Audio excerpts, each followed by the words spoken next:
House Republican leaders are begging their members to please stop being racist now that Vice President Kamala Harris is the presumptive Democratic Party nominee. Challenge level?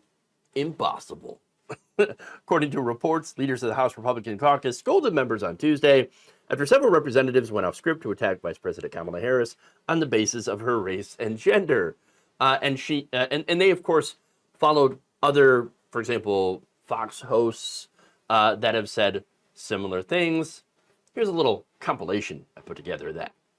She's a DEI hire, right? She's a woman. She's colored, therefore she's got to be good. Yeah. And at least her brain doesn't literally freeze in mid-sentence. And of course, her whole history is DEI, diversity, exclusion, and equity. I mean, inclusion and equity. More DEI, defund the police, eliminate ICE, never even talk to the chiefs of the Border Patrol. I mean, really? Are you suggesting she was a DEI hire? 100%. She was a DEI hire. Intellectually, just really kind of the bottom of the barrel. I think she was a DEI hire. Wow. Okay. So, yeah, not really hiding that, especially on that last one. Yeah, I think she's intellectually scraping the bottom of the barrel. Wait, what? What? Okay. So now, not only that, but you had Representative Marjorie Taylor Greene posting this. Joe Biden admits Kamala Harris is a DEI hire. Representative Glenn Grothman said on Sunday that, quote, a lot of Democrats feel they have to stick with her because of her ethnic background. No, it's because she's literally the vice president, meaning that had something happened to Joe Biden during his term, she would have taken over the office of the presidency. That's the whole point of a vice president. And you generally don't pick someone unless you think that they're capable of doing the job. Okay? That's kind of how this whole thing works. But of course, Republicans cannot pass up the opportunity to be weird and racist. Because, look, when you use DEI as a pejorative, you are basically saying that this person, that you don't think that they're qualified to hold that job, and they only got that position or that job as a result of their race. That is racist, and that's not what DEI is. DEI mainly deals with training, which seeks to promote fair treatment and full participation of all people, particularly groups that have historically been underrepresented or subject to discrimination on the basis of identity or disability. It's not saying that, oh, we're just going to take some rando off the street that happens to be, check whatever box you want to check, and put them into a job when they've had no training or education. No, that's not what's going on. In the name of diversity. No, that's not what's happening. Okay, you're looking at people, at pools of qualified people who are educated, and saying, okay, we've got this list, we've got this group of very highly qualified people. Why don't we, instead of just always going for the white person, why don't we also include, hey, let's have some other qualified black people in there, or disabled people in there, or black disabled, whatever. Let's give them a shot as well because they're just as highly educated. Wow, I know, crazy, right?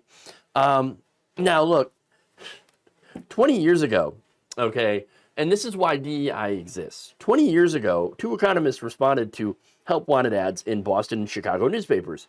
They used fake names to test for racial bias in the job market. What they found was a lot of racial bias in the job market. Shocker, right?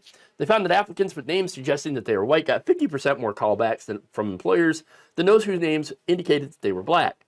Researchers at the University of California, Berkeley, and the University of Chicago took that and actually expanded it, filing 83,000 fake job applications for 11,000 entry-level positions at a variety of Fortune 500 companies.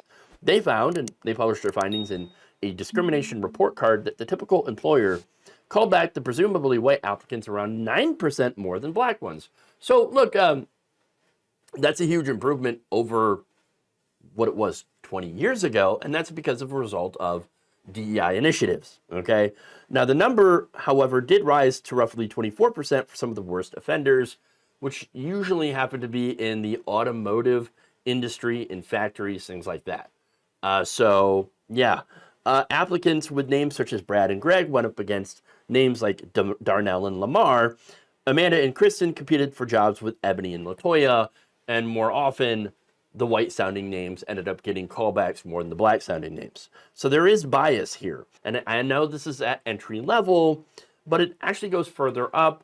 Even if you're an educated person, you have a college degree, and you're a black person, you still end up having these biases being played out against you, even if you do have the requisite, knowledge and experience. That's kind of the problem, and that's why DEI exists. Okay. Now back to Republicans who love to not only ignore these things, but also to attack Black Americans and call them things like welfare queens and criminals and things like that. Where are the fathers?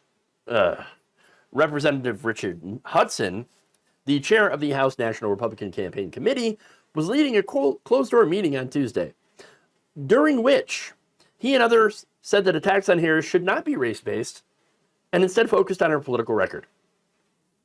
He suggested that members avoid phrases such as DEI pick. To which I say, whoopsie, whoopsie. Bit late for that one. Just saying. House Speaker Mike Johnson also told Politico following that Tuesday meeting that, quote, this should not be about personalities. I didn't realize being black was a personality. It should be about policy, and we have a record to compare. Look, it's pretty telling to me that right out of the gate, immediately, since they were all like discombobulated, confused because they thought that Joe Biden was going to stick it out, that immediately they went to racism, sexism. Those are like the two buttons that they immediately pushed, okay? Panic, Joe Biden's out. Oh, I hit the racism, sexism button. Really? I mean, I've seen other posts, by the way, suggesting that Harris slept her way to the top. No, that's not true. And is a lonely cat lady with no children. She's married and has stepkids. You know what that means? It means she stepped up as a parent. Okay? Or are these people trying to suggest that step parents aren't real parents? Because there's a lot of people in America that are step parents that are going to be kind of pissed if they hear that.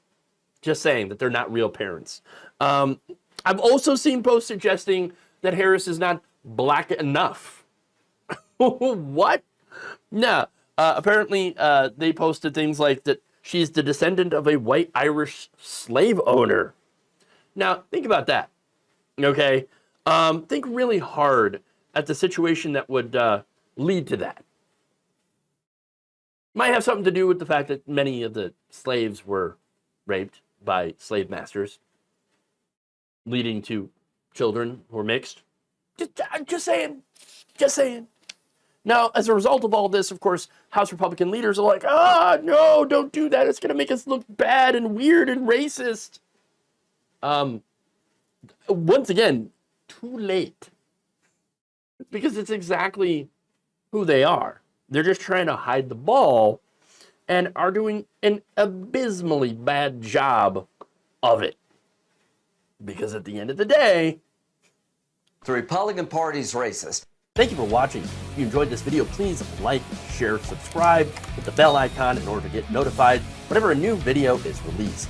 And if you want to support independent, progressive media through this difficult time where it seems like everybody is shutting down, you can become a member on our YouTube page, you can become a subscriber on Facebook, or you can go to my Patreon. It's patreon.com/Jeff Waldorf. Thank you.